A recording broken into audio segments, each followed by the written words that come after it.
ini menyatakan kemerdekaan Indonesia. Hal-hal yang mengenai pemindahan kekuasaan dan lain-lain diselenggarakan dengan cara saksama dan dalam tempo yang sesingkat-singkatnya. Jakarta, 17 Agustus 1945, atas nama bangsa Indonesia, Soekarno, Hatta.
Siang rekan-rekan, kali ini saya berada di halaman rumah bersejarah, yaitu Rumah Bersejarah Inggit Garnasi, di mana rumah ini menjadi salah satu saksi sejarah dulu ketika Soekarno muda, saya katakan seperti itu karena memang dulu Soekarno datang ke Bandung dalam rangka ingin mengadakan studi atau berkuliah.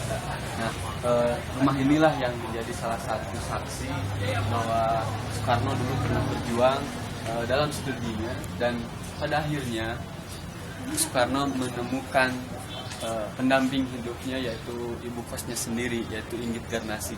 Nah, ketika itu Soekarno ngekos di Bandung sini dan kemudian bertemu dengan Inggit Garnasi, dan entah alasan apa, karena mungkin kecantikan dari sosok seorang Inggit Garnasi, Soekarno tertarik hatinya untuk menikahi Inggit Garnasi. Nah, kita belajar dari sejarah bahwa meskipun ada rentang usia yang cukup jauh, kalau nggak salah berbeda 13 tahun antara Soekarno dan Inggit Garnasi, namun kisah cinta mereka itu tidak bisa diungkapkan atau tidak bisa digambarkan hanya sesederhana itu saja, tapi kisah cinta mereka sangat luar biasa, sehingga Soekarno pun terinspirasi. Soekarno pun sangat, bisa dikatakan, hasil dari kegagahan dia pada saat itu tak lepas dari sosok Inggit Garnasi. Kemudian apa saja di dalam sini nanti kita akan melihat apa-apa saja yang menjadi peninggalan-peninggalan dari rumah bersejarah Inggit Garnasi ini. Kalau nggak salah di sini ada foto-foto, kemudian batu-batu yang dulu pernah digunakan oleh Inggit Garnasi untuk membuat bedak, kalau nggak salah, karena beliau pada zaman dulu bermata pancaran, atau bisa dikatakan beliau itu mengisi hari-harinya itu dengan membuat bedak dan membuat jamu seperti itu. Nah, oke, untuk mengetahui lebih lengkapnya kita akan masuk ke dalam dan kita kenalkan segala sesuatu yang ada di dalamnya. Oke, lanjut.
Bagi sejarah pada hari ini, alhamdulillah saya bisa bertemu dengan beliau, dengan Pak Jajang, salah satu sumber sejarah dari sepak terjang Ibu Garnasih yang telah membantu peranan beliau mengangkat salah satu kebanggaan Presiden RI kita, yaitu Bapak Insinyur Soekarno, pintu gerbang Presiden RI pada saat itu. Pak Jajang, sedikit saja Pak Jajang, pertama kami pengen tahu siapa sih sosok Ibu Inggit Garnasih itu gitu, di mata pada saat itu gitu, Ibu Inggit Garnasih. Pada waktu itu ya Ibu Inggit hanya sekedar ibu kos ya, tapi memang suaminya juga aktif di masyarakat Islam, yaitu namanya Haji Sanusi di masyarakat Islam pada waktu itu yang bergerak di bidang politik di ini ya, keislaman ya. Kalau waktu itu ya Ibu Inggit hanya sebagai ibu kos saja, Kalau tidak salah pada saat itu Pak Soekarno muda itu kuliah di ITB Pak ya, terus dia sempat kos di salah satu rumah Ibu Inggit ini Pak. Ya betul. Pada tahun 1921 Bung Karno membawa sepucuk surat dari Cokro Aminoto ditujukan kepada Haji Sanusi untuk mencarikan tempat kosan, karena Soekarno pada waktu itu akan melanjutkan sekolah tinggi di THS dulu ya, kalau sekarang mungkin namanya ITB ya. Karena Haji Sanusi nggak mendapatkan apa yang diperlukan oleh Bung Karno waktu itu, dan Haji Sanusi beranggapan ini kan calon menantu juga, calon menantunya juga Cokro Aminoto adiknya. Haji Sanusi berkesimpulan dan bicara dengan Ibu Inggit, ya udahlah terima aja di rumah ini. Tapi rumah itu bukan yang di Jalan Ciater. Rumah itu posisinya sekitar daerah Bonjati. Stasiun ya, di stasiun. Ya, tapi letaknya mungkin kurang persis karena sekarang udah nggak ada. Jadi ketika Soekarno datang ke rumah itu, ternyata di luar dugaan Soekarno pun merasa nyaman dan nggak mau kos di tempat yang lain. Ya, akhirnya pindah koslah di rumah itu. Dan setelah menduduki atau menempati kamar kosannya itu, akhirnya Soekarno pun membawa anak daripada Cokro Aminoto bernama Utari, walaupun pada waktu itu Utari mau nikahkan atau sementara waktu dikatakanlah nikah siri atau nikah agama, karena pada waktu itu Soekarno masih sekolah dan Utari pun masih berumur muda 14 tahun dan masih sekolah. Tapi sudah dibawa ke Bandung karena ingin mengetahui tempat kosan. Seperti saya itu. Berarti kalau saya lihat dari sejarah kan Ibu Utari ini salah satu istri pertama sihnya Pak Soekarno Pak. Ya betul. Apapun namanya, tetap aja pernikahan itu terjadi. Dia Pak Karno sikapnya hanya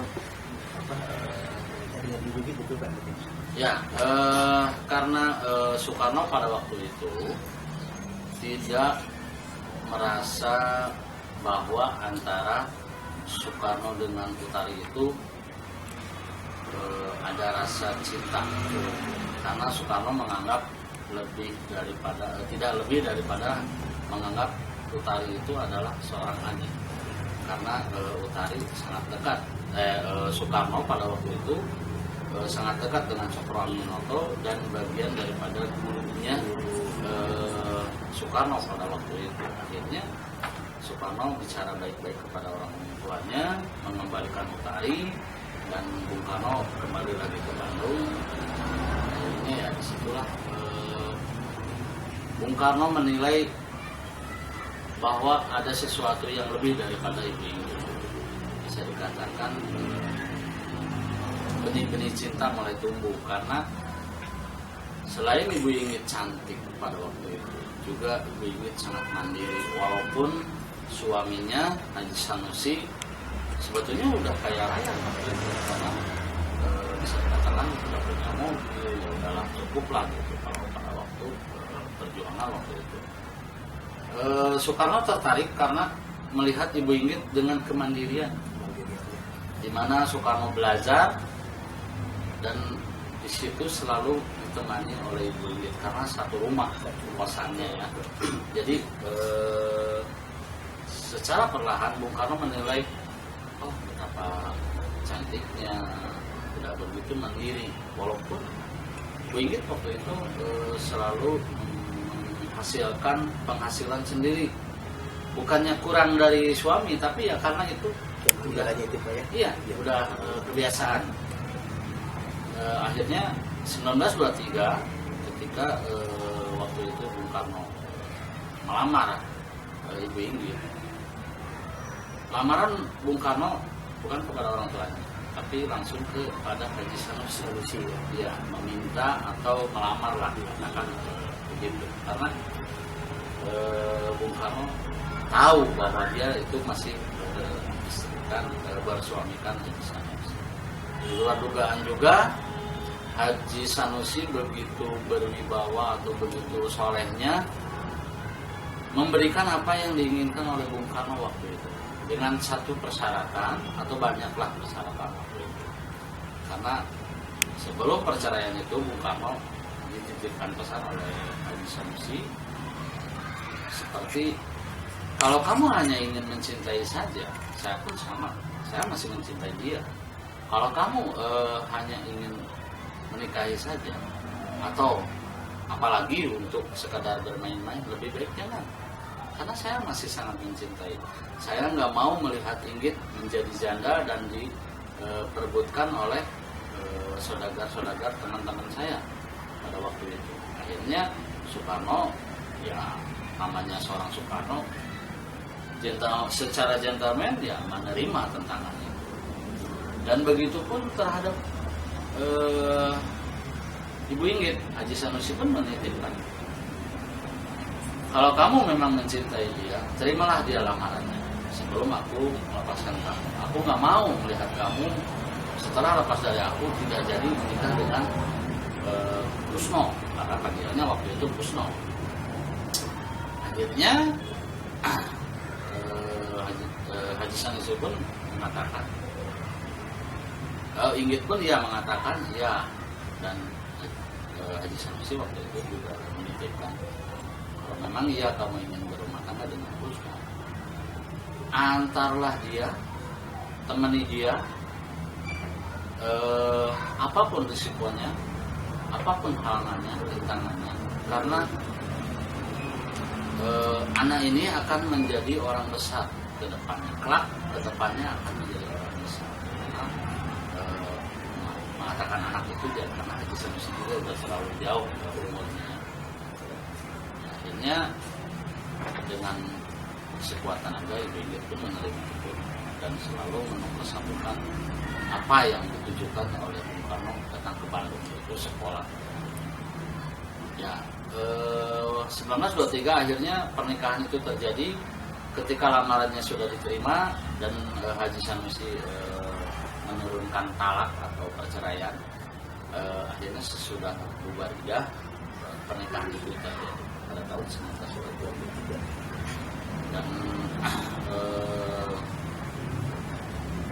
akhirnya Bu Inggit dengan Soekarno keluar dari rumah itu, kontrak rumah dari satu ke tempat yang lainnya. Ada yang di Jalan Bijan, ada di Jalan Pungkur, ada yang di Jalan Dewi Sakti. Kalau sekarang mungkin semua itu nggak ada ya. Kalau di Gang Bijan pun ada, tapi sayangnya orangnya kepemilikannya sudah lain lagi. Akhirnya nggak mau mengakui. Dan pada tahun 1926 Bung Karno dengan Bu Inggit membeli rumah ini dalam keadaan rumah panggung. Jadi rumah ini bukan seperti sekarang ini, rumah panggung, sampai dengan 1934. Di rumah inilah banyak sejarah terjadi ketika Bung Karno selesai studinya pada tahun 1926. di rumah ini saksi bisu di mana Soekarno mendapatkan gelar, dan di rumah ini kembali Soekarno bisa membuat partai yaitu bernama PRI. Di rumah ini kembali saksi bisu di mana Bung Karno ketika diundang ke Yogyakarta untuk berceramah politik dan akhirnya ditangkap oleh pemerintahan Belanda dan dibawa kembali ke Bandung dan dipenjarakan di penjara Batujaya juga. Di rumah ini kembali Bu Inggit dengan telatennya, dengan kesabarannya selalu menjenguk ke dalam penjara di mana Soekarno waktu itu di penjara. Dan Bu Inggitlah yang selalu menyediakan apa yang diperlukan di dalam penjara oleh Bung Karno, sehingga Bung Karno mendekam di dalam penjara itu kurang lebih setahun menunggu persidangan. Dan Bung Karno selalu meminta buku, majalah atau apapun terkait dengan permasalahannya itu, karena Bung Karno berpikir akan membuat pledoi di persidangannya nanti. Ini Bu Inggit dengan susah payah mencarikan buku apa yang diperlukan dan selalu memberikan kode-kode tentang keadaan situasi di luar penjara. Bung Karno itu orangnya nggak mau diem ya, orangnya nggak mau cuek, karena beliau selalu resah ketika di dalam gedung dan selalu menanyakan situasi, kabar satu keluarga, kedua keadaan di dalam di luar penjara, situasi perpolitikan atau situasi keadaan. Ketiganya ya Bung Karno selalu melihat Bu Inggit, betapa tegarnya Bu Inggit mendampingi Bung Karno waktu itu, sehingga pada tahun itu terjadinya 1929 dan pada tahun 1930 akhirnya persidangan itu terjadi, disidangkan di Gedung Landrat, kalau sekarang namanya Gedung Indonesia Menggugat ya. Pada waktu itu akhirnya Bung Karno divonis penjara 4 tahun dan pledoinya dijadikan sebuah buku dengan judul Indonesia Menggugat. Dan ternyata dugaannya buku itu meledak di kawasan ASEAN lah paling utama, banyak di mana negara-negara sama berontak ingin merdeka daripada penjajahannya itu. 1931 Bung Karno keluar karena mendapatkan remisi dari pemerintahan Belanda. Namanya seorang Soekarno sih aja. Ketika baru keluar beberapa bulan kemudian, Bung Karno diundang ke Jakarta sama dengan di Jakarta, yaitu diundang berceramah politik. Tapi Soekarno akhirnya ditangkap kembali.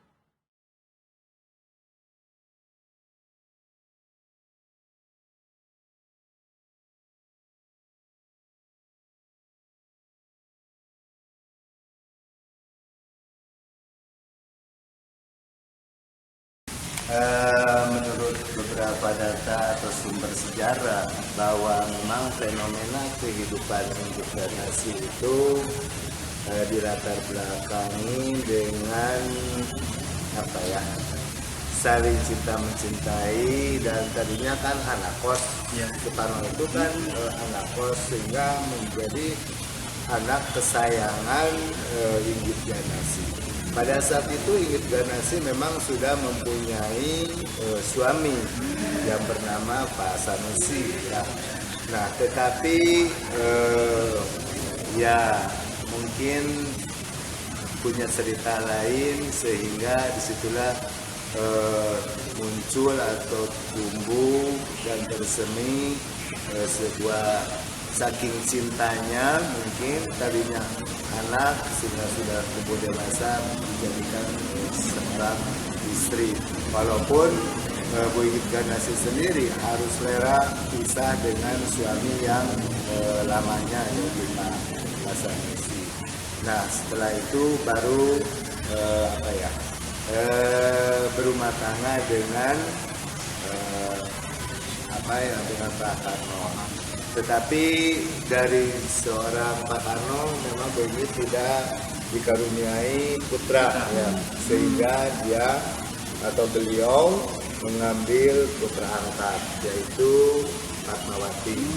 Nah, Fatmawati setelah dididik, diasuh dengan kasih sayang oleh Ibu Inggit, akhirnya Pak Karno jatuh cinta gitu ke anak angkatnya itu. Lalu beliau menikah dan lahirlah para putra-putra dan putri dari Pak Karno itu sendiri.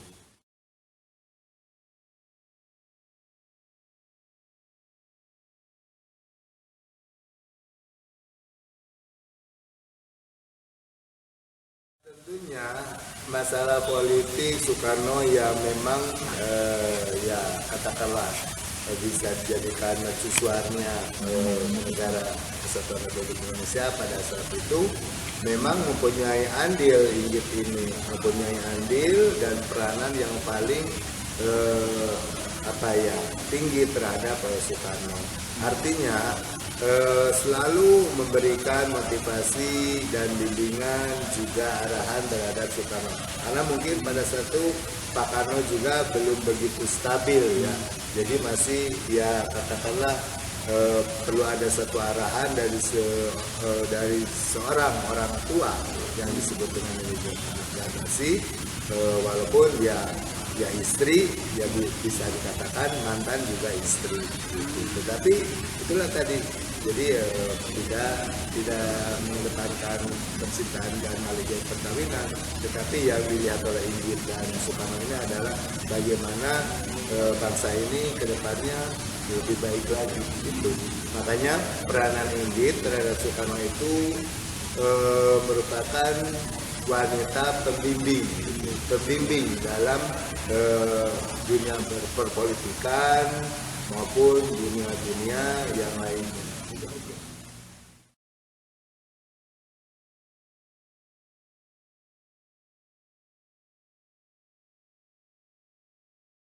Merupakan wanita yang ideal ya, walaupun di Indonesia itu ada 3 wanita yang paling ini mungkin untuk di zamannya ya, kayak Hera Kartini, terus Raden Sartika dari Bandung, nah Inggit Garnasi.